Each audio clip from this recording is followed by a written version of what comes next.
प्यारे बच्चों, कैसे हैं आप सब? आशा करती हूँ आप सब अच्छे होंगे। स्वागत है आपका इस कक्षा में। तो आइए आज हम पढ़ते हैं हिंदी व्याकरण का पाठ 8 ले, जिसको हम इंग्लिश में बोलते हैं gender. Okay, so let we start. लिंग से हमें ज्ञात होता है कि कोई प्राणी या व्यक्ति नर नर मतलब पुरुष जाति का है या मादा मतलब स्त्री जाति का। ठीक है, तो संसार में सभी प्राणी या व्यक्ति दो जातियों में विभाजित है ना। इस संसार में जो है सभी प्राणी दो जातियों में विभाजित है। क्या है? पहली है नर जाति और दूसरी है मादा जाति। ओके, आप इन चित्रों को देखिए और समझिए। देखिए ये नर जाति है, ये मादा जाति है। लड़का लड़की, आदमी औरत, है ना। ये नर जाति, ये भी मादा जाति है। शेर शेरनी, मुर्गा मुर्गी। ठीक है, तो इस तरह से हम इसको वो कर सकते हैं, क्लैरिफाई कर सकते हैं। उपयुक्त चित्रों में लड़का, शेर, आदमी, मुर्गा नर जाति को प्रदर्शित कर रहे हैं। ठीक है, अतः ये शब्द पुरुष जाति को तथा ये मादा स्त्री जाति को प्रदर्शित कर रहे हैं। लड़की, शेरनी, औरत, मुर्गी, तो शब्द जो हैं ये मादा जाति के शब्द हैं। ठीक है, इस प्रकार शब्द के जिस रूप से उसके नर या मादा होने का पता चलता है उसे लिंग कहते हैं।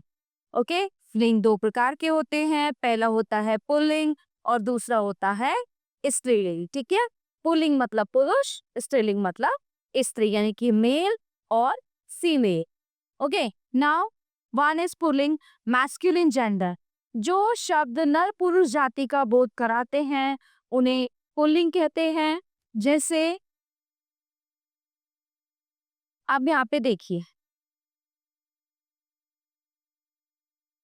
घोड़ा, पिता, शिक्षा। ठीक है, अब आता है स्त्रीलिंग यानी कि फेमिनिन जेंडर। जो शब्द मादा यानी स्त्री जाति का बोध कराते हैं उन्हें स्त्रीलिंग कहते हैं। जैसे अब यहाँ पे घोड़े का क्या हुआ? घोड़ी। पिता का क्या हुआ? माता। और शिक्षक का क्या हुआ? शिक्षिका।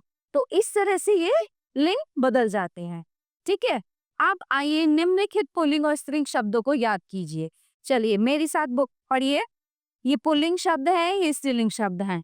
बच्चा, बच्ची, पुरुष, स्त्री, नर, मादा, दादा, दादी, मामा, मामी, नाना, नानी, नौकर, नौकरानी, लेखक, लेखिका, पुत्र, पुत्री, मौसा, मौसी, भाई, बहन, मोर, मोरनी, हाथी, हथनी, ऊंट, ऊंटनी। ऐसे ही यहाँ पे है, इधर देखिए पुल्लिंग स्त्रीलिंग।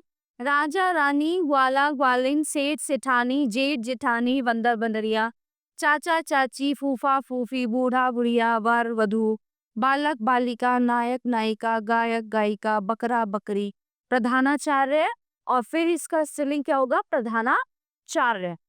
ठीक है, आप निर्जीव वस्तुएं भी, जो निर्जीव वस्तुएं होती हैं वो भी पुल्लिंग तथा स्त्रीलिंग में विभाजित हो जाती हैं, उनको भी डिफरेंशिएट किया जा सकता है। ठीक है, कुछ निर्जीव वस्तुओं के चित्रों को देखिए और समझिए। आगे कुछ निर्जीव वस्तुएं हैं, ये पुल्लिंग स्त्रीलिंग। अखबार, पुस्तक, दूध, कॉफी। ठीक है, पुल्लिंग है अखबार, दूध, और स्त्रीलिंग है पुस्तक, कॉपी। ऐसे अब यहाँ पे आ जाता है घर, पलंग, दुकान, मेज। ठीक है, दुकान खुल गई, है ना, दुकान ओपन हो गई, शॉप ओपन हो गई, इस तरह से। आप आगे बढ़ते हैं हम।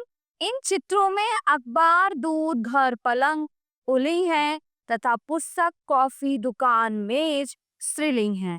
याद रखिए, प्रत्येक शब्द या तो पुल्लिंग होता है या फिर स्त्रीलिंग होता है। ठीक है, तो प्यारे बच्चों, आशा करती हूँ ये पाठ आपको बहुत अच्छे से समझ आया होगा। मिलते हैं अगली कक्षा में। धन्यवाद।